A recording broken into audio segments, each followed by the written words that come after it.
नमस्कार। आज का हमारा विषय रहेगा राम लक्ष्मण परशुराम संवाद और इससे संबंधित कुछ महत्वपूर्ण प्रश्नों को हम आप सभी के समक्ष रखेंगे। काव्यांशों पर आधारित कुछ प्रश्न आरंभ करते हैं। काव्यांश 1 से। इस काव्यांश की भाषा कौन सी है? तो ये अवधी भाषा है।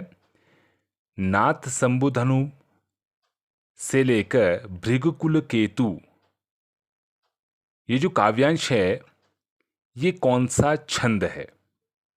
तो इसका उत्तर रहेगा चौपाई। और उसके उपरांत जो 2 पंक्तियां दी गई है उसे दोहा कहा जाता है। इस काव्यांश में कौन किससे वार्तालाप कर रहा है?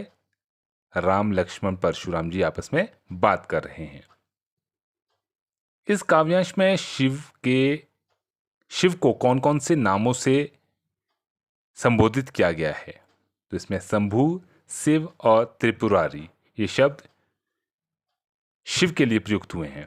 भृगुकुल केतु किसे कहा गया है? तो भृगुकुल केतु परशुराम जी को कहा गया है। परशुराम के क्रोधित होने पर या उनके क्रोधित होने का मुख्य कारण क्या था? निश्चित रूप से शिव का धनुष टूटना। शिव के धनुष को तोड़ने वाले को परशुराम ने किस प्रकार से धमकी दी? उन्होंने कहा कि शिव धनुष को तोड़ने वाला सेवक नहीं है, बल्कि उसने शत्रु तुल्य कार्य किया है। वह सहस्त्र बाहु के समान मेरा शत्रु है, अतः वो समाज छोड़कर अलग हो जाए, नहीं तो यहां पे उपस्थित सभी राजा मार दिए जाएंगे। और परशुराम के वचन सुनकर लक्ष्मण जी के चेहरे का भाव कैसा था? लक्ष्मण जी का चेहरे का भाव मुस्कुराहट भरा था। मुस्कुराहट का भाव उनके चेहरे से प्रकट हो रहा था। लक्ष्मण के व्यंग्य पूर्ण बातें सुनकर परशुराम जी ने क्या कहा? तो परशुराम जी ने कहा कि तू काल के वश में हो गया है, इसलिए संभल कर नहीं बोल रहा है। क्या तुझे संसार के सभी धनुष सामान्य धनुही के समान लगते हैं? दूसरा काव्यांश है। लक्ष्मण के अनुसार धनुष टूटने में राम का दोष क्यों नहीं था? क्योंकि लक्ष्मण के अनुसार वह धनुष राम के छूते ही टूट गया था। काव्यांश के आधार पर परशुराम के स्वभाव की विशेषताएं, कौन कौन सी विशेषता उनकी बताई गई है? तो इसमें उन्हें योद्धा कहा गया है, वे क्रोधी स्वभाव के थे, ब्राल ब्रह्मचारी थे और क्षत्रियों के प्रबल शत्रु यहां पे कहा गया है। गर्भक के अर्भक दलन परसु मोर अतिघोर, इस पंक्ति में क्या कहा गया है?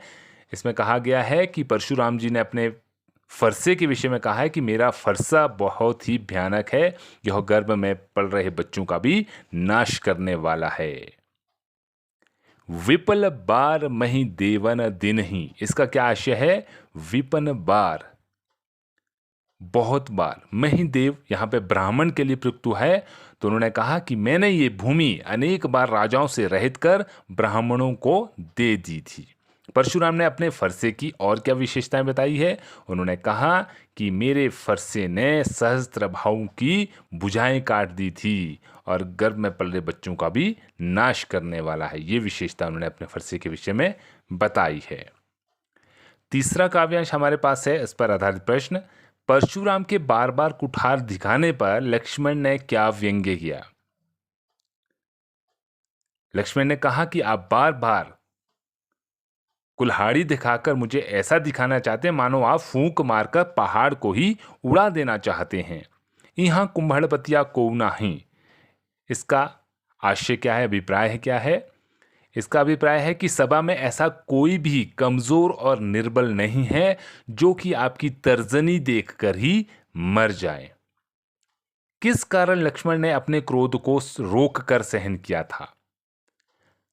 परशुराम को भृगुवंशी जानकर जिन नेव धारण उन्होंने कर रखा था, इस कारण लक्ष्मण ने अपने क्रोध को सहन किया था। लक्ष्मण के कुल में किन किन पर वीरता नहीं दिखाई जाती? उनके कुल में देवता, ब्राह्मण, भगवान के भक्त और गाय, इन पर वीरता नहीं दिखाई जाती। लक्ष्मण के अनुसार परशुराम का धनुष, बाण और कुठार धारण करना व्यर्थ क्यों है? वो व्यर्थ इसलिए है क्योंकि उनका एक एक वचन ही करोड़ों वज्रों के समान है। लक्ष्मण द्वारा परशुराम से क्षमा याचना करने के में किस तरह का भाव था? लक्ष्मण के क्षमा याचना करते हुए परशुराम से उन्होंने कहा कि आप मारे तब भी हम आपके पैर ही पकड़ना चाहेंगे। धनुष बाण और कुठार तो आपने व्यर्थ में ही धारण कर रखे हैं। आपका तो एक एक वचन करोड़ों के वज्रों के समान है। और ये सभी बातें, ये सारा व्यंग्य उनका व्यंग्यात्मक भाव से था। लक्ष्मण के क्षमा मांगने पर भी परशुराम का क्रोध शांत क्यों नहीं हुआ? क्योंकि लक्ष्मण की क्षमा याचना में पश्चाताप नहीं था, बल्कि उपहास का भाव नजर आ रहा था। लक्ष्मण ने ब्राह्मण और सूर्यवंशी द्वारा हाथ ना उठाए जाने की बात कहकर उनके अहंकार को और भी अधिक चोट पहुंचा दी थी। चौथा हमारा काव्यांश है, इस पर आधारित कुछ प्रश्न। ये जो कविता आपके समक्ष है, ये किस काल की है? काल की यहां पे बात की गई है, तो यह भक्ति काल की कविता है। इस काव्यांश में शूरवीर और कायर में क्या अंतर बताया गया है? शूरवीर युद्ध के मैदान में वीरता का प्रदर्शन करता है, बातों से अपनी प्रशंसा नहीं करता, जबकि कायर शत्रु को सामने पाकर अपने प्रताप की डींगे हाँकने लगता है। इस काव्यांश में कौशिक किसके लिए प्रयुक्त हुआ है? कौशिक यहां पे विश्वामित्र जी के लिए प्रयुक्त किया गया है। लक्ष्मण परशुराम से पुनः आत्म प्रशंसा करने के लिए क्यों कहते हैं? लक्ष्मण परशुराम को आत्म प्रशंसा करने के लिए व्यंग्य कसते हुए वो कहते हैं। लक्ष्मण के अनुसार उनका जो सुयश है, वीरता का व्याख्यान है, उनके अलावा और कोई दूसरा बता ही नहीं सकता है। पांचवा हमारे पास काव्यांश है, इसमें कौशिक किसे कहा गया है? तो कौशिक यहां पे विश्वामित्र जी के लिए प्रयुक्त हुआ है। विश्वामित्र ने परशुराम को साधु की क्या विशेषता बताई? तो साधु की विशेषता यह बताई कि साधु बालकों के गुण और दोष नहीं गिनते। परशुराम ने लक्ष्मण को क्षमा करने का क्या कारण बताया? परशुराम ने लक्ष्मण को क्षमा कर देने का कारण विश्वामित्र के शील को बताया है। परशुराम ने अपने स्वभाव के बारे में क्या कहा? परशुराम ने अपने स्वभाव में के बारे में कहा कि मैं दया रहित और क्रोधी हूं। परशुराम गुरु के ऋण से उऋण किस प्रकार होना चाहते हैं? परशुराम लक्ष्मण को अपनी कठोर कुठार से काटकर गुरु के ऋण से उऋण होना चाहते हैं। विश्वामित्र किस बात पर हंसने लगे और क्यों?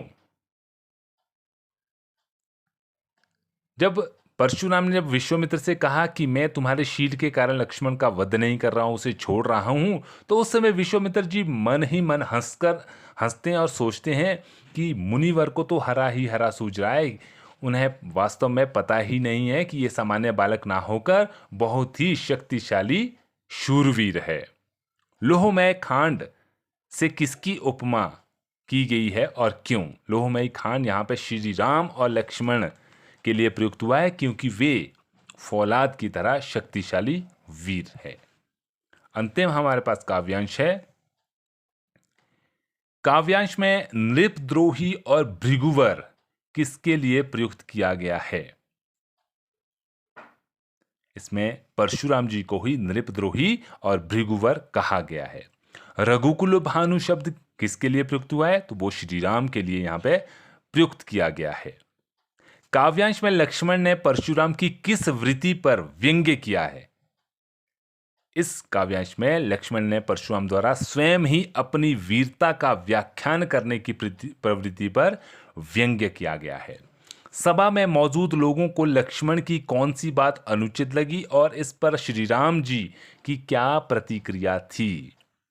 जब लक्ष्मण ने परशुराम से कहा कि आपको कभी रणवीर बलवान वीर नहीं मिले, आप अपने घर में ही बड़े हैं, तब पूरी सभा में मौजूद लोग लक्ष्मण की बात सुनकर उन्हें कहते हैं अनुचित अनुचित, और इस पर श्री राम ने इशारे से लक्ष्मण को रोक दिया।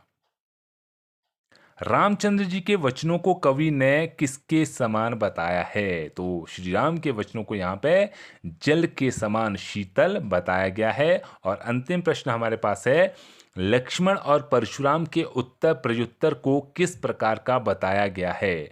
लक्ष्मण और परशुराम के उत्तर प्रत्युत्तर को यहाँ पे यज्ञ में आहुति देना और कृषाणु अग्नि को, आग को भड़काने जैसा बताया गया है। इसके अतिरिक्त हमारा लक्ष्मण के स्वभाव के विषय में हम बता सकते हैं, उसकी जानकारी हमें होनी चाहिए। राम के स्वभाव के, लक्ष्मण तर्कशील थे, अत्यंत बुद्धिमान थे, प्रवीण थे, क्रोधी स्वभाव के थे और वाक्पटु थे, तत्काल उत्तर देने वाले थे। वहीं दूसरी ओर श्री राम जी विनम्र स्वभाव के थे, आज्ञा का पालन करने वाले थे और धैर्यवान थे और मृदुभाषी भी थे। तो ये थे इसके बहुत ही महत्वपूर्ण प्रश्न जो कि आपके लिए परीक्षाओं से संबंधित बहुत सहायक हो सकते हैं। तो आज के लिए इतना ही। धन्यवाद जी।